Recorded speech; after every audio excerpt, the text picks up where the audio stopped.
Hello दोस्तों, welcome back to Satyam monitor.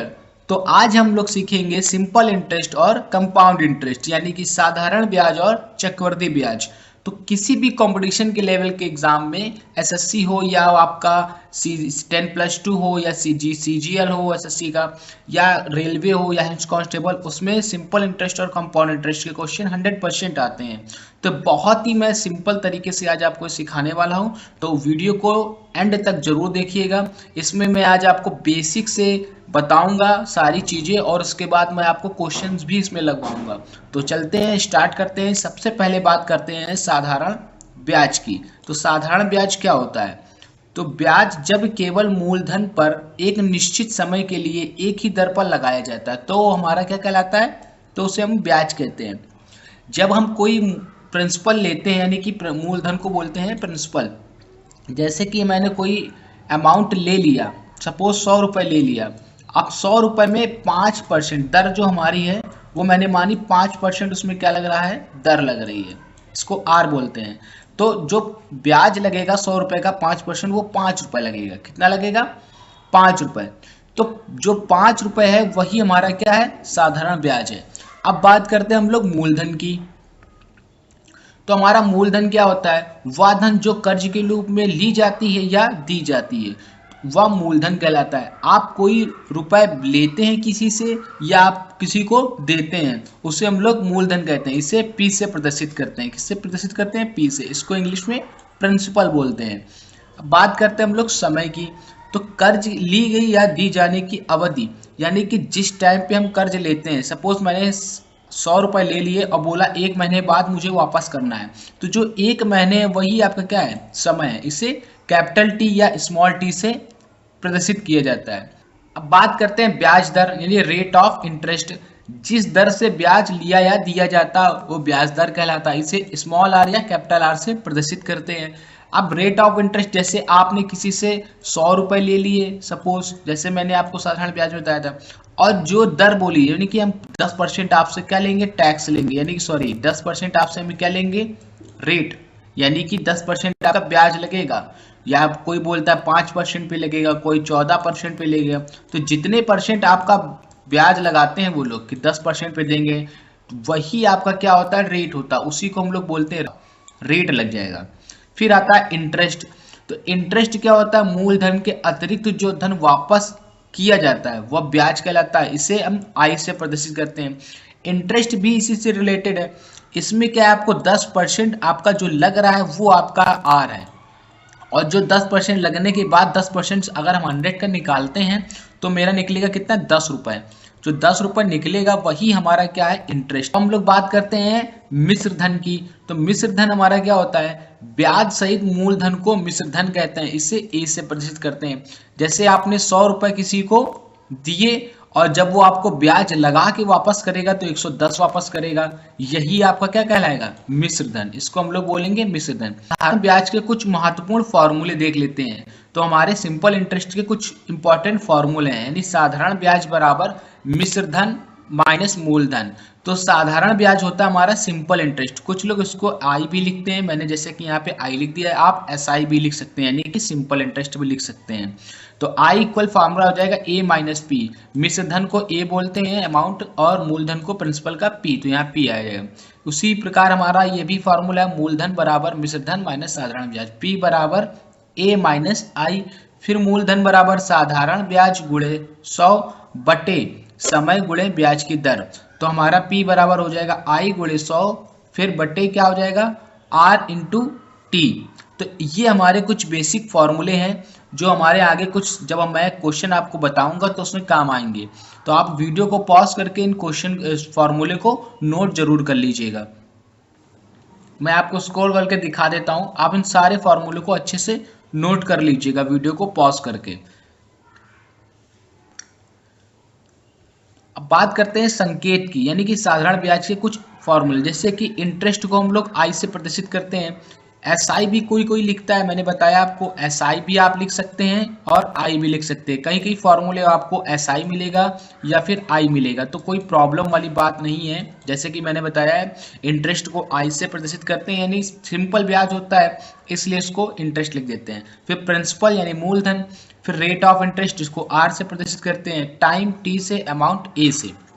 चीजें जो मैं आपको बता देता हूं कि ब्याज वाले अधिकतर प्रश्नों में क्या होता है कि सप्ताह, महीने, तिमाही, छमाही आदि के रूप में होते हैं। अगर कोई क्वेश्चन आएगा तो सप्ताह में अगर आ सकता है, महीनों में आ सकता है, तिमाही में, छमाही में आ सकता है, जिसे सरलतम रूप में व्यक्त करने के लिए हम निम्न चीजों का प्रयोग करते हैं। जैसे मैंने आपको नीचे लिख के बताया है, अगर वर्ष में बदलना है हमें किसी चीज को, जैसे वो महीने में दिया हुआ है तो हमको सीधे 12 से भाग दे देना है, तिमाही में बदलना है तो 4 से, छमाही में बदलना है तो 2 से, और सप्ताह में है तो 4 से भाग देना है। सप्ताह को जब महीने में बदलेंगे तो हमें 4 से भाग दे देना है। अब बात करते हैं हम लोग चक्रवृद्धि ब्याज की। तो चक्रवृद्धि ब्याज हमारा क्या होता है कि जब किसी व्यक्ति या बैंक से ली गई धनराशि का ब्याज समय पर ना देकर उसे मूल धनराशि में जोड़ दिया जाता है और फिर उस धनराशि पर ब्याज पर लगाया जाता है तो उसे चक्रवृद्धि ब्याज कहते हैं। ये कंपाउंड इंटरेस्ट जो आपका है यानी चक्रवृद्धि ब्याज, वो आपका सिंपल इंटरेस्ट से काफी अलग है। सिंपल इंटरेस्ट में आपका क्या होता था कि 100 रुपए में आपका ब्याज लगता था। जो भी आपका मान लो सपोज 10% आपका अगर ब्याज लग रहा है 10%, तो आपका एक साल में कितना हो जाएगा, 110 रुपए हो जाएगा अगर एक साल की अवधि के लिए लग रहा है टाइम पे। फिर फिर से आपका 100 रुपए पे हर बार आपका क्या लगेगा, ब्याज लगेगा। लेकिन चक्रवृद्धि ब्याज में ऐसा नहीं है। अगर आपका 100 रुपए में ब्याज लगा है इस साल तो 110 हो गया, अगले साल जब आपका ब्याज लगेगा फिर से 10%, तो ये कितना हो जाएगा आपका पता है आपको, तो ये हो जाएगा आपका 11 रुपए ऐड हो जाएंगे तो आपका हो जाएगा 121 रुपए। फिर उसके बाद इस पे 10% जब ब्याज लगेगा तो ऐसे ही आपका बढ़ता रहेगा, यानी कि ब्याज लगने के बाद आपका जो मूल राशि प्राप्त होगी उस पे ब्याज लगेगा। महत्वपूर्ण चीजें जान लेते हैं कि किसी व्यक्ति या बैंक ऋण लेने वाला ऋणदाता या साहूकार कहलाता है। अब बैंक से जो हम लोग लोन लेते हैं उसे हम ऋणदाता या साहूकार कहते हैं। ऋण लिया गया धन मूलधन कहलाता है। बैंक से जो आप लोन लेंगे यानी प्रिंसिपल, वो आपका क्या कहलाएगा, मूलधन। जिस अवधि के लेते हैं समय, और मिश्रधन, जैसा कि आपने सिंपल इंटरेस्ट में पढ़ लिया होगा यानी साधारण ब्याज में मैंने ये टॉपिक आपको बताए हैं अभी ऊपर, वही सेम चीज यहाँ पे मैंने नीचे भी आपको समझाने के लिए लिखी हुई है। फिर आपका ब्याज वही आ गया। फिर चक्रवृद्धि ब्याज के कुछ हम लोग फॉर्मूले देख लेते हैं बेसिक। तो यहाँ पे चक्रवृद्धि ब्याज के कुछ बेसिक फॉर्मूले हमारे क्या हैं, चक्रवृद्धि ब्याज बराबर 1 + R/100 पावर T। तो जो पावर है वो T, यहाँ पे कुछ लोग N भी लिखते हैं तो आपको कोई प्रॉब्लम नहीं होनी चाहिए। आपको अगर किताब में N मिलता है तब भी कोई दिक्कत नहीं है, आपको T मिलता है तब भी कोई दिक्कत, माइनस मूलधन। फिर चक्रवृद्धि ब्याज बराबर मूलधन, फिर 1 + दर बटे 100, फिर T। फिर चक्रवृद्धि ब्याज बराबर मिश्रधन माइनस मूलधन, फिर मूलधन। तो ये मैंने फॉर्मूले कुछ बहुत ही मैंने मेहनत की हुई है, तो प्लीज़ आप इस वीडियो को पूरा एंड तक जरूर देखिएगा और इस वीडियो को पॉज करके आप सारे फॉर्मूले लिख लीजिए। मैं 100% गारंटी लेता हूँ कि किसी भी कंपटीशन का एग्जाम हो, SSC CGL हो, 10+2 हो, CHSL हो आपका, या रेलवे हो या ग्रुप डी हो, तो कोई भी एग्जाम हो, आप इसको देखने के बाद 100% सारे क्वेश्चन को आप चुटकियों में सॉल्व कर लेंगे। तो मैं अब आपको आगे बताता हूँ। या मूलधन, फिर R से रेट हो गया, N से एक वर्ष में कुल चक्रों की संख्या। आप ये सारी चीजें नोट कर लीजिएगा। जैसे CI कंपाउंड इंटरेस्ट को CI से प्रदर्शित करते हैं। A हमारा अमाउंट हो गया, T समय बाद हमारा ये हो गया अमाउंट हो गया, फिर T कुल समय हो गया। फिर चक्रवृद्धि ब्याज में निम्न कुछ शर्तें होती हैं जो मैंने आपको इंपॉर्टेंट बताने के लिए नोट डाउन की हैं, जैसे वार्षिक, छमाही और तिमाही। तो वार्षिक, जब ब्याज वार्षिक संयोजित तब मूलधन से जोड़ दिया जाता है। वार्षिक होगा तो मूलधन से जोड़ा जाएगा, छमाही होगा तो भी मूलधन से, और तिमाही होगा तो भी मूलधन से उसको जोड़ा जाएगा। फिर जब ब्याज छमाही संयोजित होता है तो हमारा फॉर्मूला ये लगता है, R बराबर R/2 या N बराबर 2T। फिर R बराबर हमारा, या जब तिमाही लगता है R बराबर 4, यानी कि आपको यहाँ पे जब छमाही लगेगा 2 से भाग देना है रेट में, और फिर 4 से भाग देना है जब तिमाही होगा। और N हमारा फॉर्मूला हो जाएगा जो 2T हो जाएगा और यहाँ 4T हो जाएगा। तो ये हमारा है क्वेश्चन कि 1500 का धन 1500 का धन 6% वार्षिक दर से 5 वर्ष के लिए उधार दिया गया। अवधि के अंत में मिश्र धन कितना होगा? तो मिश्र धन कितना होगा आपसे पूछा है। 1500 आपका क्या हो गया, तो P बराबर हमारा हो गया 1500, इसको बोलेंगे मूलधन, यानी कि मैंने P बराबर 1500 लिख लिया। फिर जो 6% है वो हमारा क्या हो गया, R रेट हो गई, यानी कि इसको हम लोग दर बोलेंगे। 5 वर्ष हमारा समय हो गया T, और आपसे पूछा क्या है, मिश्र धन। तो मिश्र धन निकालने के लिए सबसे पहले हमें क्या निकालना पड़ेगा, ब्याज। तो आप I बराबर भी लिख सकते हैं, जैसा कि मैंने बताया था कि I बराबर भी आप लिख सकते हैं P इंटू आर, और इंटू आपका क्या हो जाएगा T, अपॉन में होता है पूरे के 100। आप ये भी लिख सकते हैं फॉर्मूला, और यहाँ पे SI भी लिख सकते हैं। तो मैंने यहाँ SI आपको इसलिए लिखा है ताकि आपको क्लियर हो जाए कि ये सिंपल इंटरेस्ट का फॉर्मूला लग रहा है। तो SI बराबर हो जाएगा P into R into T upon 100। तो P की वैल्यू 1500, R की वैल्यू 6 और T की वैल्यू 5/100। तो इन दोनों जीरो से मैंने इन दोनों को डिवाइड कर दिया। बचा कितना आपका 15 गुणे 6 गुणे 5। फिर हमारा क्या हो गया 15 6 5 का जब गुणा करेंगे तो आपका आ जाएगा 450। फिर हमें क्या चाहिए, मूलधन। तो मूलधन बराबर फार्मूला होता है हमारा, सॉरी मिश्र धन आपको चाहिए, तो मिश्र धन बराबर फार्मूला होता है मूलधन प्लस साधारण ब्याज, यानी P प्लस SI। तो P की वैल्यू कितनी है हमारी 1500, और SI की वैल्यू कितनी 450। तो हमारा जो मिश्र धन निकलेगा वो निकलेगा 1900 कितना हमारा 50। तो ये आपका आंसर हो जाएगा, कितना हो जाएगा 1950 आपका आंसर हो जाएगा। अब बढ़ते हैं कुछ अलग टाइप के क्वेश्चन की ओर। क्वेश्चन है 500 का 6 महीने का 8% की छमाही दर से ब्याज होगा। तो 500 का, तो जो भी स्टार्टिंग में आपको अगर दिया होता है तो हमारा वो मूलधन होता है। क्या होता है, मूलधन। अगर मिश्रधन दिया होगा तो उसमें जुड़ा हुआ होगा, वो भी अभी हम लोग अगले क्वेश्चन में बात करेंगे उस चीज की भी। तो हमारा 6 महीने दिया है, तो मैंने क्या कहा था आपको, अगर 6 महीने दिया होगा तो आपको डिवाइड कर लेना 1/, किससे, 2 से। तो हमारा देखो 1/2 हो गया ईयर, तो मैंने इसको ईयर में कन्वर्ट कर दिया। मैंने क्या किया 6/12 किया, यानी इसको 12 से बदला है। मैंने आपको फॉर्मूला मैंने बताया था ऊपर कि 1/2 आ गया, तो ये किसमें बदल गया, ईयर, यानी साल में चेंज हो गया। फिर आई, हमसे क्या पूछा है, ब्याज। तो ब्याज पूछा है, आई निकालना है हमको। आई बराबर, यहाँ मैंने आई बराबर लिखा, आप SI पूछा गया है, यानी कि सिंपल इंटरेस्ट, यानी कि साधारण ब्याज। कहीं कहीं साधारण ब्याज लिखता है, कहीं कहीं क्वेश्चन में सिर्फ ब्याज लिख देता है। अगर चक्रवृद्धि ब्याज का क्वेश्चन आता है तो उसमें क्लियरली मेंशन होता है कि चक्रवृद्धि ब्याज निकालिए, क्योंकि वो अलग होता है।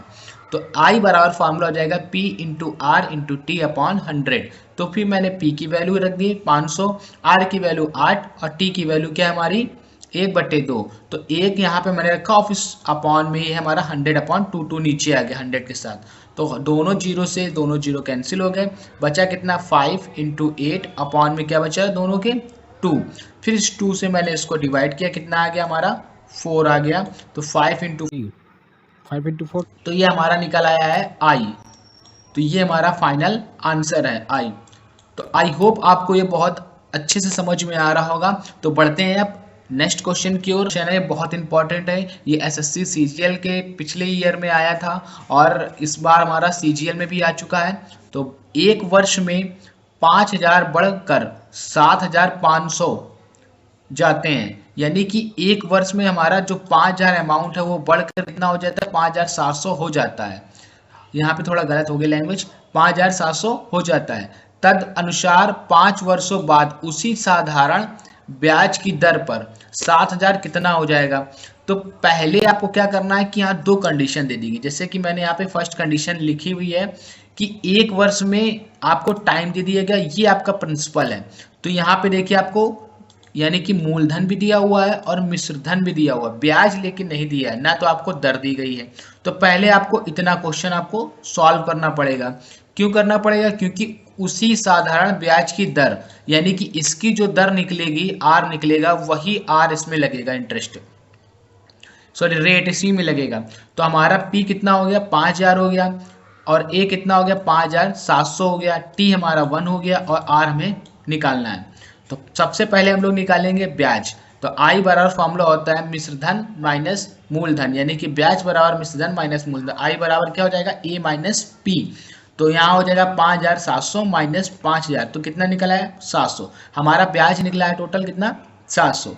फिर हम यहाँ से अब आर का फॉर्मूला निकालेंगे यानी कि रेट का। तो रेट का फॉर्मूला होता है 100 इंटू आई और फिर पूरे के अपॉन में होता है पी इंटू टी। तो 100 आ गया, 100 के बाद आपका इंटू में आया 700 जो हमारा क्या निकला ब्याज, फिर अपॉन में आ जाएगा 5000। फिर मैंने क्या किया, इस जीरो से इस जीरो को कैंसिल किया, इस जीरो से इस जीरो को और इससे इसको, फिर बचा क्या हमारा 10 और 7। तो 10 और 7 का क्या कर दिया मैंने, मल्टीप्लाई करा दिया इनका, 70 हो गया 0.5। तो 5 को डिवाइड दिया 70 से, तो आ गया आपका 14। कितना आ गया 14, यानी कि 14% आपका क्या आ गया, रेट आ गया। तो आपका 14% रेट आया है। अब बात करते हैं सेकंड कंडीशन। तो सेकंड कंडीशन क्या था, 5 वर्षों के लिए। अब आपका समय हो गया 5 और मूलधन कितना हो गया आपका, यानी पी हो गया 700। अब आपसे पूछा गया है कि 5 वर्षों बाद कितना हो जाएगा, यानी कि आपसे पूछा क्या गया है पता है आपको, आपसे पूछा गया है इस क्वेश्चन में इसके बाद 7000 पर कितना हो जाएगा, जो ब्याज लगेगा तो कितना निकलेगा। तो 7000 हमारा हो गया पी। अब जब पी पे जो हमारा 7000 है उस पे अगर हमारा जब ब्याज जुड़ जाएगा, यानी कि हमारा आई इंटरेस्ट जब जुड़ जाएगा, जो भी निकलेगा इंटरेस्ट, तो हमारा जो फाइनल आएगा उसको ए पूछा गया है। क्या पूछा गया है, ए पूछा गया है। इसके बाद तो हम लोग देखते हैं नीचे कि सेकंड कंडीशन में मैंने क्या किया है कि पी को 7000 माना, यानी हमारा मूलधन कितना है 7000 और जो समय वो 5 दिया है और वही सेम दर थी। तो आर कितना हो गया 14। अब ए निकालना है तो उसके लिए हमसे सबसे पहले निकालना पड़ेगा ब्याज। तो एस आई बराबर पी आर टी अपॉन 100। तो यहाँ मैंने लिख दिया 7000 गुणे 14 गुणे 5 बटे 100 और इन दोनों जीरो से मैंने इन दोनों जीरो को काट दिया। तो यहाँ 70 बचा और 14 इंटू 5 कितना हो गया 70 और 70 का गुणा कराएंगे तो हमारा आ जाएगा 4900। फिर हमें निकालना है मिश्र धन बराबर फॉर्मूला होता है मूलधन प्लस ब्याज, यानी कि ए बराबर पी प्लस आई। तो 7000 प्लस 4900 दोनों को जब हम लोग ऐड कर देंगे तो हमारा आ जाएगा 11900। ये आपका हमारा क्या हो जाएगा फाइनल। तो इतना मिलेगा 7000 पर हमारा जो ब्याज लगेगा 5 वर्षों के लिए 14% की इंटरेस्ट पे, वो हमारा लग के मिलेगा टोटल फाइनल अमाउंट कितना 11900 रुपये। आई होप आपको ये वीडियो बहुत पसंद आई होगी। अगर आपको ये वीडियो पसंद आई है तो प्लीज़ लाइक कीजिए मेरे चैनल, तो प्लीज़ इस वीडियो को लाइक कीजिए, सब्सक्राइब कीजिए और बेल आइकन को जरूर प्रेस कर दीजिएगा ताकि आपको लेटेस्ट वीडियोस मिलती रहे। अब आपको हमारे चैनल पे एसएससी सीजीएल या एसएससी की कंपटीशन से सारी वीडियोस रिलेटेड मिलेंगी। तो प्लीज़ मेरे चैनल से जुड़े रहिए। आप लोगों से रिक्वेस्ट है जितना से जितना हो सके इस वीडियो को शेयर कीजिए ताकि आपको सिंपल इंटरेस्ट और कंपाउंड इंटरेस्ट के क्वेश्चन में बिल्कुल भी प्रॉब्लम ना हो। तो मैं नेक्स्ट वीडियो में इसके और भी क्वेश्चन इंपॉर्टेंट लेकर आऊँगा और प्लीज़ आप कमेंट करके ज़रूर बताइएगा, अपना फीडबैक दीजिएगा कि आपको ये वीडियो कैसा लगा। मिलते हैं अगली वीडियो में।